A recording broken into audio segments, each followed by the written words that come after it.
ये कहानी आपको बुद्धि का महत्व समझाएगी दोस्तों, इसलिए कहानी को अंत तक जरूर देखें। तो शुरू करते हैं कहानी। एक जंगल में एक बूढ़ा शेर रहता था। अब उसमें पहले जैसी शक्ति नहीं बची, इसी कारण वह बड़ी मुश्किल से शिकार कर पाता था। आपको पता ही होगा, बूढ़े लोग वैसे भी कमजोर हो जाते हैं, इसलिए भूखे रहने के कारण उसका शरीर भी कमजोर हो चला था। एक दिन वह अपनी भूख मिटाने शिकार की तलाश में जंगल में भटक रहा था, लेकिन दिन भर भटकने के बाद भी उसे शिकार नसीब नहीं हुआ। शाम होते होते वह एक पहाड़ी के पास पहुंचा। वहां एक बड़ी सी गुफा थी। शेर ने गुफा में यह सोचकर झांका कि अवश्य ही अंदर कोई जानवर रहता होगा, लेकिन बाहर से उसे कोई दिखाई नहीं पड़ा। तो शेर धीरे धीरे गुफा के अंदर चला गया। गुफा में चारों ओर दृष्टि डालने पर भी उसे कोई दिखाई नहीं पड़ा। वह समझ गया था कि गुफा में रहने वाला जानवर कहीं बाहर गया हुआ है। वह भूखा था और दिन भर जंगल में भटकने के कारण थक चुका था। अब उसमें कहीं और जाने का सामर्थ्य शेष नहीं बचा था। वह उसी गुफा में एक कोने में छुपकर बैठ गया और गुफा में रहने वाले जानवर के वापस आने का इंतजार करने लगा, ताकि उसे खाकर वह अपनी भूख मिटा सके। वह गुफा एक गीदड़ की थी।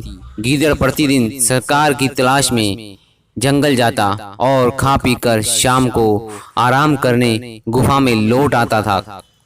उस शाम जब वह अपनी गुफा के पास पहुंचा तो उसे वहां का माहौल कुछ अजीब सा लगा। उसने ध्यान से देखा तो शेर के पैरों के निशान अपनी गुफा के भीतर जाते हुए दिखाई पड़े। वह समझ गया कि शेर उसके आने की प्रतीक्षा कर रहा है। गुफा में बैठा हुआ, गुफा के अंदर जाने का अर्थ शेर का आहार बनना।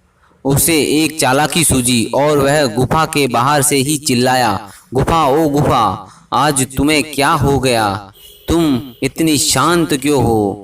मैं वापस आ गया हूँ, तुम मेरा स्वागत नहीं करोगी? रोज तो तुम मेरा स्वागत करती हो, आज स्वागत नहीं करोगी? गीदड़ की आवाज गुफा में बैठे शेर ने सुनी।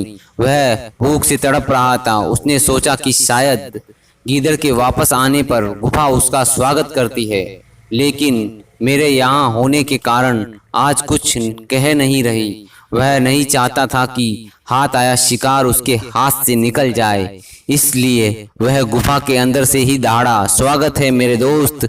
शेर की आवाज सुनकर गीदड़ डर से कांप गया। अपनी जान बचाने के लिए वह वहां से सिर पर पैर रखकर भागा। उधर शेर बहुत देर तक गीदड़ की गुफा में आने का इंतजार करता रहा, लेकिन गीदड़ गुफा के अंदर नहीं आया। उसे बाद में समझ आ गया कि गीदड़ उसे मूर्ख बनाकर भाग गया है।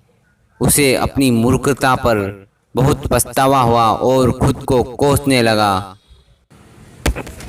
तो दोस्तों, इस कहानी से हमें यह सीख मिलती है कि मुसीबत आने पर बुद्धि का प्रयोग करके हर विपत्ति से, हर मुसीबत से बचा जा सकता है। तो कहानी कैसी लगी दोस्तों, कमेंट में जरूर बताएं। धन्यवाद दोस्तों।